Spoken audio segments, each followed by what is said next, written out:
தென்கட்சி கோ. சாமிநாதன் ஐயா அவர்களின் இன்று ஒரு தகவல். நகைச்சுவை கதைகள். கத்தியை தீட்டாதே புத்தியை தீட்டு அப்படின்னு ஒரு பெரியவர் புத்தி சொன்னார். அதை கேட்ட ஒரு இளைஞன், அது எப்படி பெரியவரை புத்தியை தீட்டுறது? கத்தியை தீட்டுன்னு சொன்னால் ஒரு கருங்கல்லில் கத்தியை தேய்க்கலாம், புத்தியை தீட்டுன்னு சொன்னால் எப்படி தலையை கொண்டுட்டு போய் தரையில் தேய்ச்சிக்கிட்டு இருக்க முடியுமா அப்படின்னா. அந்த பெரியவர் உடனே புரிஞ்சுக்கிட்டார், இந்த இளைஞனுக்கு புத்தி கூர்மை கம்மி அப்படிங்கிறத புரிஞ்சுக்கிட்டார். அது சரி, அறிவுக்கும் புத்திசாலித்தனத்துக்கும் என்ன வித்தியாசம்? இது ஒரு முக்கியமான கேள்வி. அறிவுன்னா என்ன, புத்திசாலித்தனம்னா என்ன? இதே கேள்வியை சாக்ரட்டிஸ் கிட்ட அவருடைய சீடன் ஒருத்தன் கேட்டானான்.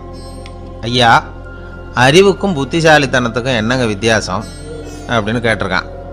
சாக்ரட்டிஸ் நிமிர்ந்து பார்த்துருக்கிறார் அந்த சீடனை. அதுக்கப்புறம் சொன்னாராம், நான் சொல்கிறேன் உன்னுடைய கேள்விக்கு பதில், ஆனால் அதுக்கு முன்னாடி நீ ஒரு காரியம் பண்ணணும்னாரான். என்னங்க செய்யணும் சொல்லுங்கன்னு இருக்கான். அதோ பாரு, ஒரு பெரியவர் உட்காந்துருக்கிறாரு, அவர்கிட்ட போ, இங்கேருந்து பக்கத்தில் இருக்கிற அந்த கிராமத்துக்கு போய் சேர எவ்வளவு நேரம் ஆகும் அப்படின்னு கேட்டுட்டு வா அப்படி சொன்னார் சாக்ரட்டிஸ். சரின்னு சொல்லிவிட்டு இவன் போனான். அந்த பெரியவர் முன்னாடி போய் நின்னான். ஏங்க பெரியவரை, இங்கேருந்து அதோ தெரியுத அந்த கிராமத்துக்கு போய் சேர்றதுக்கு எவ்வளவு நேரம் ஆகும் அப்படின்னு கேட்டான். பெரியவர் நிமிர்ந்து பார்த்தார், ஆனால் பதில் எதுவும் சொல்லலை. இவன் மறுபடியும் ஒரு தடவை அதே கேள்வி அவர்கிட்ட கேட்டான். என்னங்க, நான் கேட்குறது உங்கள் காதில் விழுதா? அந்த கிராமத்துக்கு போய் சேர்றதுக்கு எவ்வளோ நேரம் ஆகும் அப்படின்னு சொல்லி மறுபடியும் கேட்டான். அப்பவும் அவர் பதில் சொல்லலை. உடனே அவன் மனசுக்குள்ளே முடிவு பண்ணிக்கிட்டான், சரி பெரியவர் ஒரு மாதிரியாக தெரிகிறார், புத்தி சுவாதீனம் சரியில்லாத ஒரு மாதிரி தெரியுது அப்படின்னு நினச்சிக்கிட்டே வந்த வழியிலே திரும்பி வந்துட்டான். கொஞ்சம் தூரம் நடந்திருப்பான். இப்போ அந்த பெரியவர் மறுபடியும் கூப்பிட்டார், இளைஞனே இப்படி வாழ்னார். இவனுக்கு ஒன்றும் புரியல. மறுபடியும் திரும்பி நடந்தான்.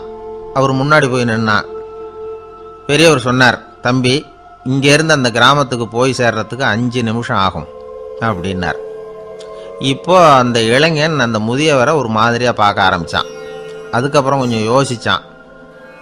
பிறகு அவர்கிட்டே கேட்டுட்டான், ஏங்க பெரியவரை, இதே பதிலை அப்போவே என்கிட்ட சொல்லியிருக்கலாமே, என்னை திரும்பி போன்னு சொல்லிவிட்டு பாதி தூரம் போனதுக்கப்புறம் மறுபடியும் கூப்பிட்டு அதுக்கப்புறம் இப்படி சொல்கிறீங்களே, இது நியாயமா அப்படின்னா.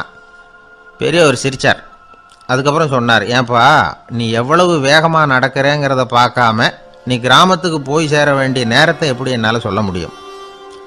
அதனால தான் உன்னை கொஞ்சம் தூரம் நடக்க விட்டு உன்னுடைய நடையின் வேகம், அந்த கிராமம் இருக்கிற தூரம் ரெண்டையும் கணக்கு போட்டு அதுக்கப்புறம் நேரத்தை சொன்னேன்னார். சீடன் வந்து தலை குனிந்தான். அப்படியே திரும்பி வந்து சாக்ரட்டிஸ் முன்னாடி நின்னான். சாக்ரட்டிஸ் இப்போ சொல்கிறார், தம்பி, அதுக்கு பேர் தான் புத்திசாலித்தனம். இந்த அறிவு கூர்மை வந்து எல்லா இளைஞர்களுக்கும் வரணும் அப்படிங்கிறதுக்காகத்தான் கத்தியை தீட்டாதே புத்தியை தீட்டு அப்படின்னு பெரியவங்கள்லாம் சொல்லிகிட்டு இருக்கிறாங்க. புத்தியை தீட்டுறவங்கெல்லாம் வாழ்க்கையில் அறிவாளியாகிறாங்க, தீட்டாதவங்க கோமாளியாகிறாங்க. இதுதான் இன்றைக்கி நடக்கிறது. அதனால் அறிவு கூர்மைங்கிறது வேற. இந்த காலத்து ஆசாமி ஒருத்தர் இன்னொருத்தரை பார்த்து கேட்டார், ஏங்க, ஒரு விமானம் இங்கேருந்து புறப்பட்டு 2 மணி நேரத்தில் மதுரைக்கு போய் சேருது. நல்லா கவனிங்க, ஒரு விமானம் இங்கேருந்து புறப்பட்டு 2 மணி நேரத்தில் மதுரைக்கு போய் சேருது அப்படின்னா என்னோடய வயசு என்னன்னு கேட்டார். இவர் கேட்குறதுல ஏதாவது அர்த்தம் இருக்கா? அதாவது இங்கேருந்து புறப்பட்டு 2 மணி நேரம் ஆகுது மதுரைக்கு போகிறதுக்கு, அப்படின்னா என் வயசு என்னன்னு கேட்குறாரே. இதை கேட்ட உடனே அவர் பதில் சொன்னார், அப்படின்னா உங்களோட வயசு 20 அப்படின்னார். எப்படிங்க அவ்வளவு கரெக்டாக சொன்னீங்க அப்படின்னு கேட்டார்.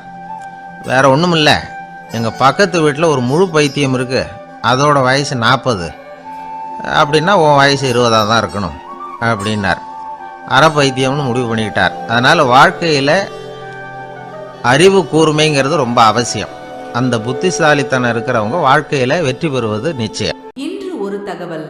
நகைச்சுவை கதைகளை கேட்டு ரசித்தமைக்கு நன்றி.